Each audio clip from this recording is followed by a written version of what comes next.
Therefore, the 102nd Constitutional Amendment Act was brought in 2018 and inserted Article 338B.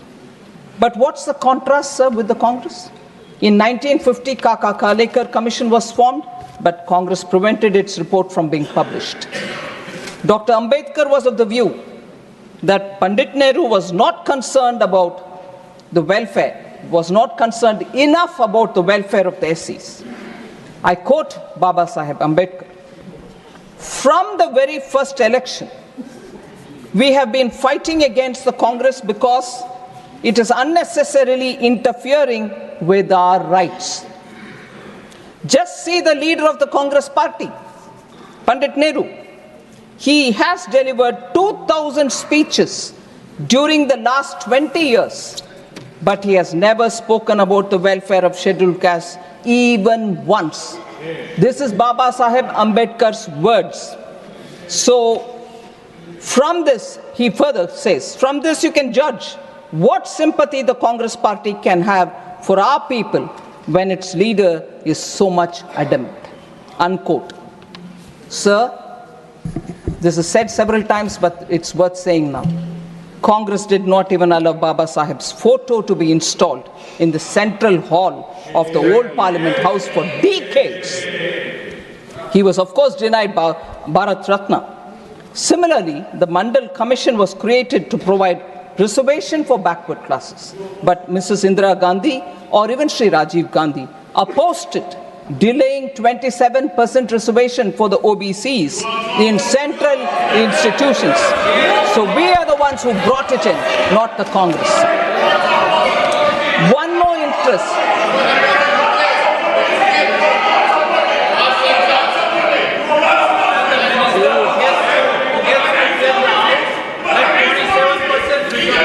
One more instance of how the GST, which was again a constitutional amendment which has to be brought in. Sir, GST related constitutional provisions has never been encouraged prior to its bringing by Prime Minister Modi in 2017. Sir, this started very quickly to trace the timeline, sir. Sri Atal Bihari Vajpayee was the first to suggest during the NDA rule in 2000 to get going with the GST. However, the sincere efforts that he made could not realize or could not see the light of the day. And the 10 years after his tenure, led by the UPA, did not much do to get it on board.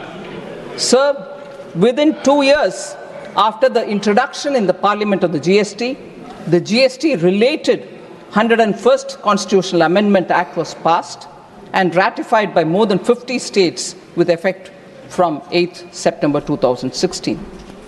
Just the data will tell you, sir, where the Congress party was. Despite being a coalition comprising of 26 parties, the UPA could not manage to get this GST. Even Congress-ruled states were opposed for the GST to be brought in. That's a lie. 2012. I'll say that as well. I'll say that as well. That will also be said.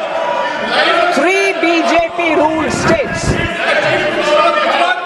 3 BJP-ruled states also opposed. I don't hide facts.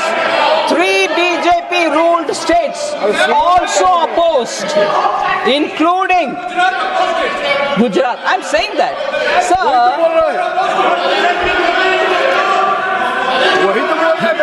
I'm saying it, sir.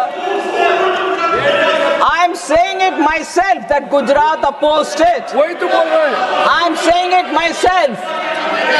अरे नंबूत्री बात government को save नहीं कर पाया कांग्रेस से, आप क्या खड़े हो रहे हो?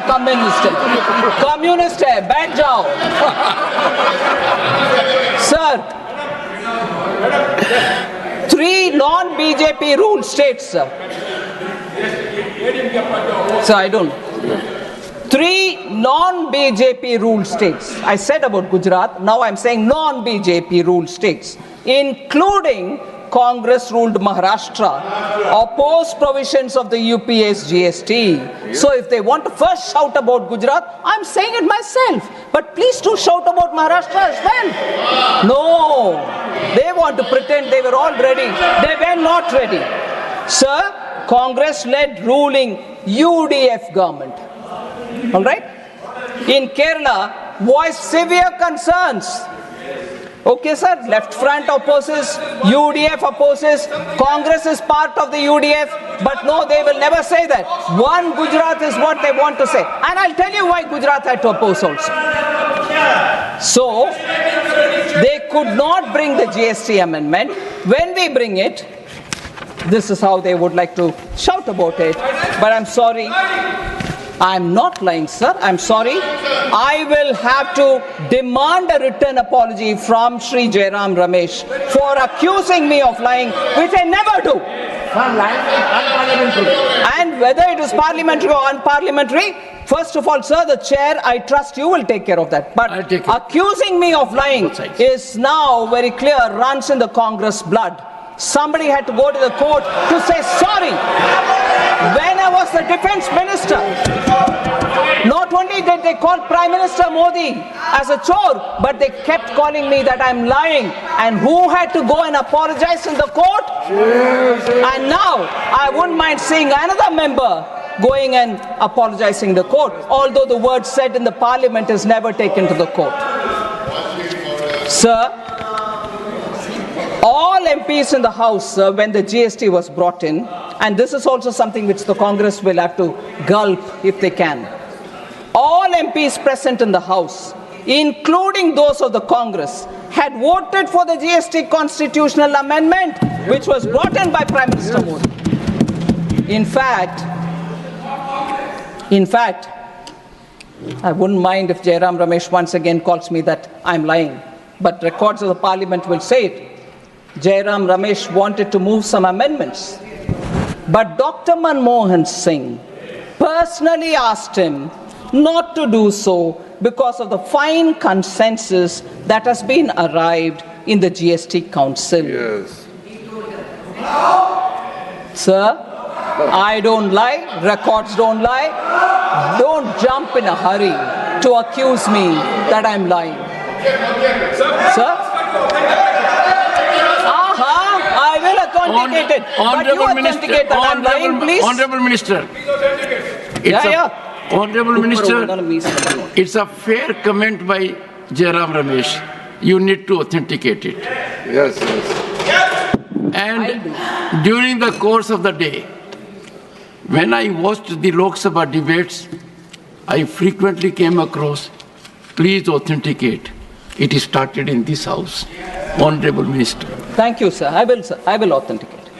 And despite the support given by the Congress in passing the amendment, GST constitutional amendment, you have the Congress leader, again not taking name, goes about calling the GST a Gabbar Singh tax.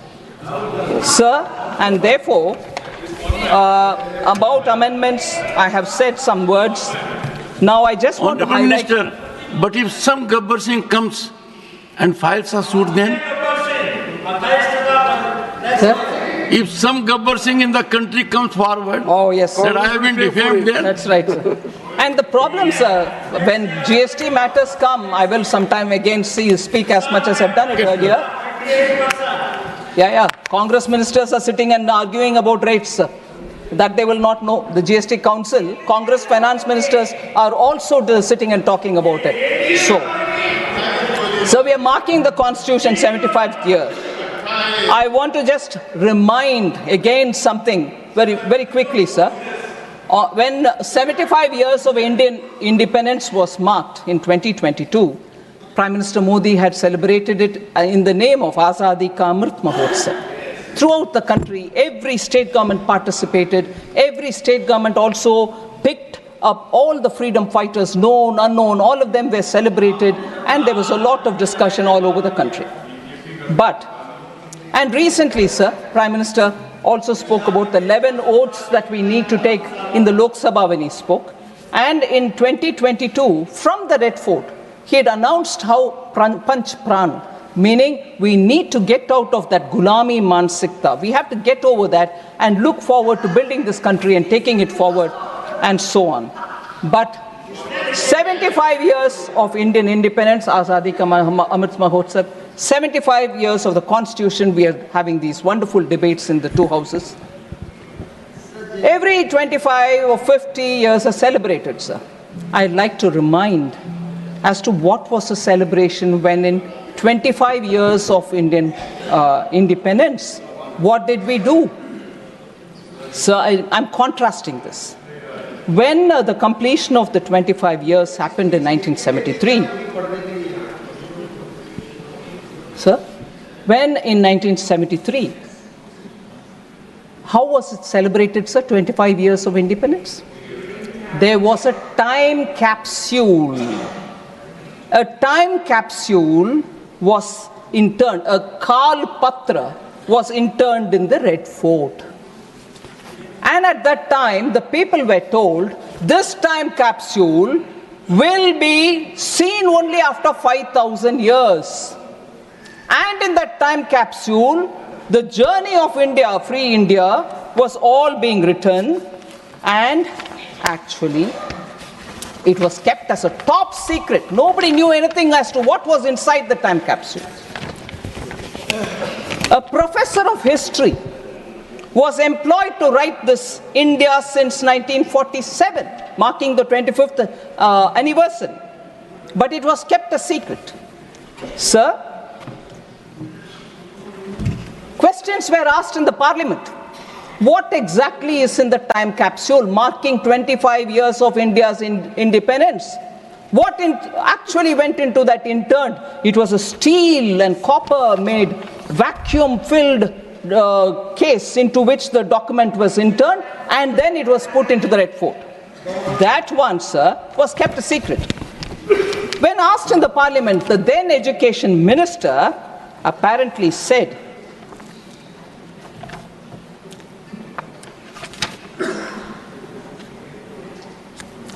and I'm reading from the book published by an eminent parliamentarian, RAJYA SABHA.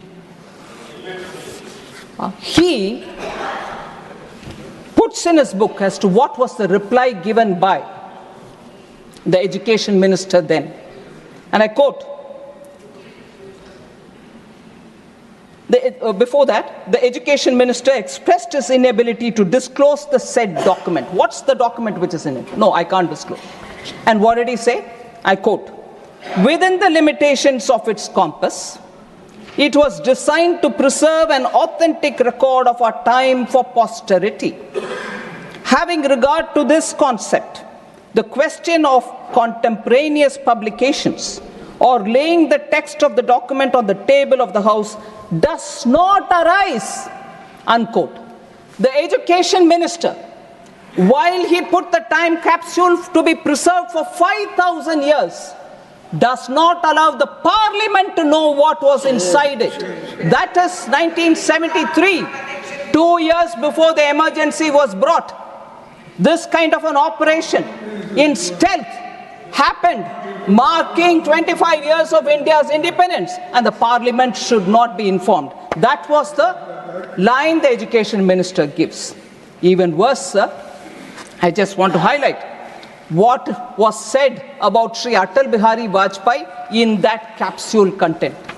I'd like to say, and I quote from the book, sir, the BJP of Atal Bihari Vajpayee is described as, says the author, and I quote, Jan Sangh People's Party is a militant orthodox Hindu party opposing the concept of secular state, unquote.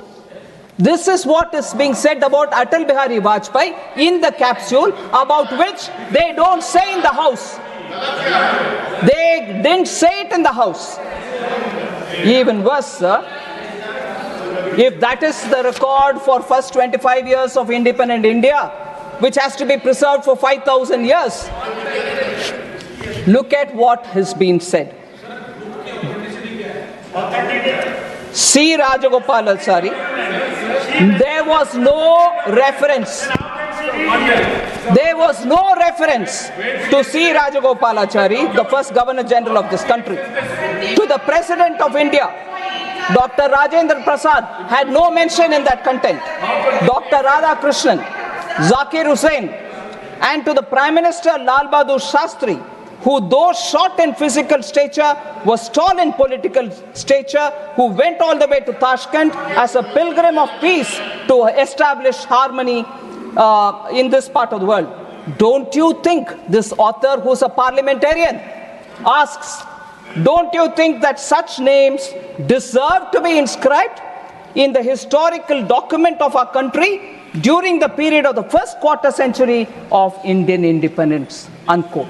So that's the level of secrecy about even members of parliament, about eminent leaders of different political parties, and sly comments were all packed up in that. Later, it was all removed. So that is the nature of Congress party, sir. I want to highlight that fact. Sir, the names missed out is something which shocks the country, but that was the level to which the party went in the arrogance with which they were trying to rule. So the constitution and the misuse is what I'm talking about here. Sir, one more thing, again, on the economic impact of such amendments which they bring in. It's a test for every one of us, whether it is one amendment today or another amendment tomorrow. Does it have an economic intent for the larger economic good, social intent, process, constitutional spirit? Let's see. Let's test each one of our acts, the amendments that we bring in, and then decide whether what we are doing is right. Sir, the Soviet model, which the Congress party copied under Prime Minister Nehru, continued with Indira Gandhi, was a model which did not do any good to this country, sir. C. Rajagopalachari, the socialism, that socialism was refashioned as Mahal Nobis model, the central command and control structure, the license, quota, Raj, were all part of this. And in that, C. Rajagopalachari writes, sir, to the Prime Minister. He says, in an open letter, he says, Nehru came to Madras on Tuesday with all the paraphernalia of Prime Minister of India and attempted to, in a speech, talk about Rajagopalachari and his principles. But here, in Swarajya magazine, he publishes it in 1962, February 17. And I quote from that article. I want an India clear of the atmosphere of fear in which it is now enveloped, 62, where honest men engaged in difficult tasks of production or trade can carry on their occupation without fear of ruin at the hands of officials, ministers, and party bosses. He says that, I want an India where talent and energy can find scope for play without having to cringe and obtain special individual permission from officials and ministers, and where their efforts will be judged by the open market of India. And so on. He goes on, sir. I want the corruption of this permit license Raj to go. He says that. So a member who was part of the Congress party himself writes to Pandit Nehru saying this cannot go on, your socialism is ruining this country, the license permit Raj could not continue because you are leading to corruption. Sir, periodically Congress questions, hey, BJP, RSS, Jansan, what was your role during the freedom movement?